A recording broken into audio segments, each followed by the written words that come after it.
courage comes with 3 pillars, which I'll share with you today.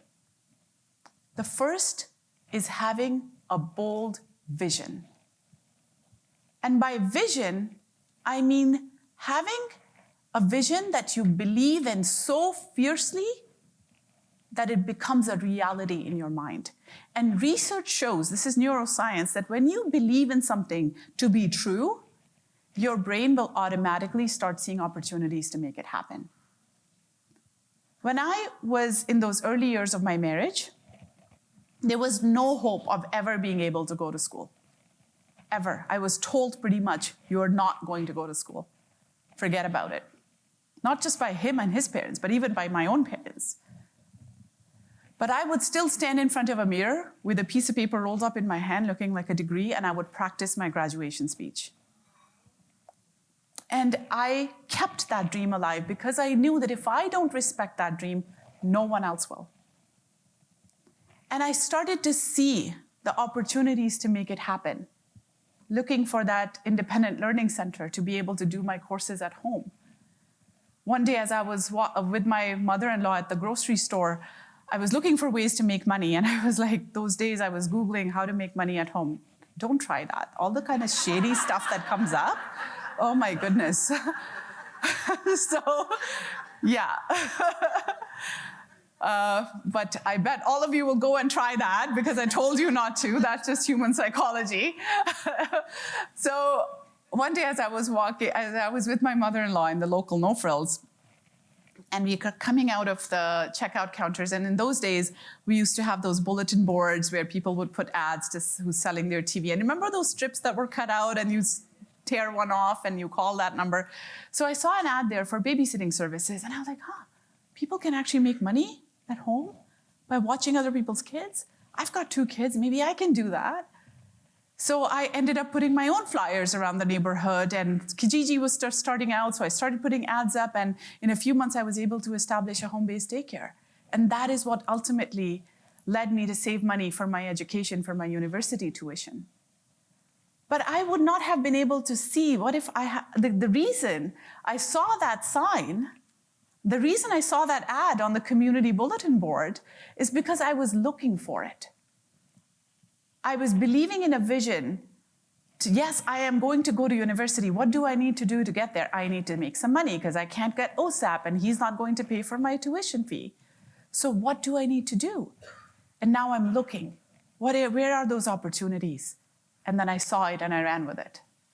So when we believe in a vision so fiercely, it becomes part of our psyche, and it allows us to look for opportunities and see them and identify them and run with them. Our knowledge is finite. Our knowledge is based on what we know, is based on what we see.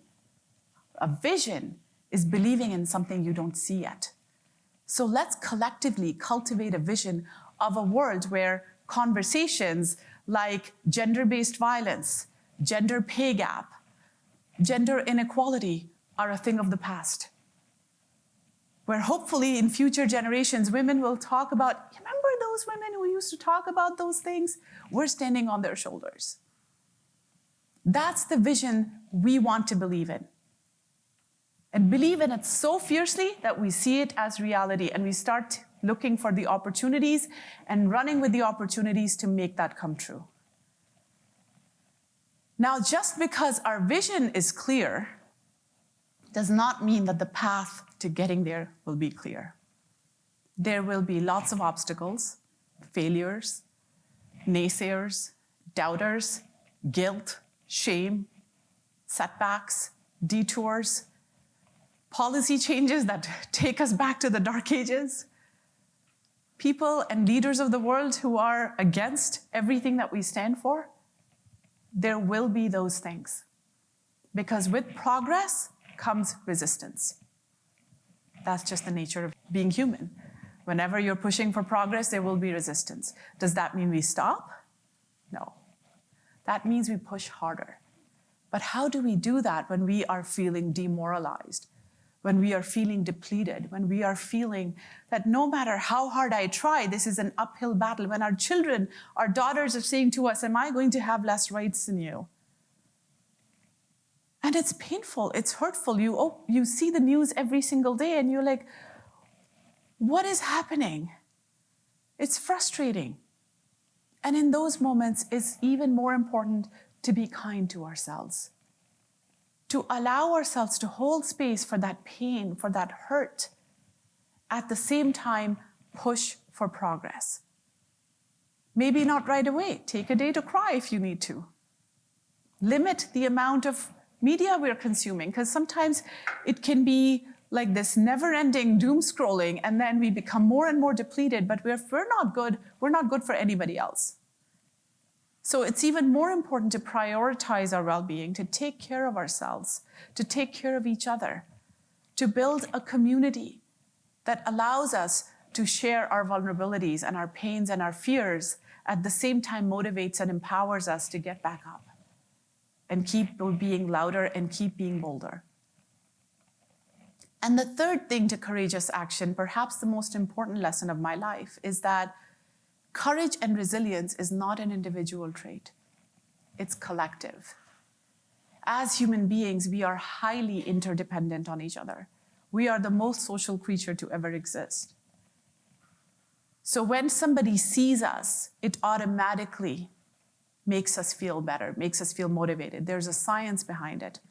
When somebody excludes us, ostracizes us, marginalizes us, puts us down, it actually activates the pain network of our brain, the same network that is responsible for physical pain. So when we say it hurts, it actually does hurt. On the flip side, when somebody motivates us, is kind to us, is compassionate to us, says nice things to us, motivates us, encourages us, recognizes us, it activates the reward pathway of our brain, which is responsible for taking courageous actions, which is responsible for getting back up and trying one more time, no matter how many times you fail. And I had so many of those people in my life, starting from that man at Tim Hortons, to my friends at school when I went to University of Toronto, who watched my children when I went to class or court, to my professors, who said something motivational to me right at the time when I needed it, to the sign that I saw outside that health and counseling center.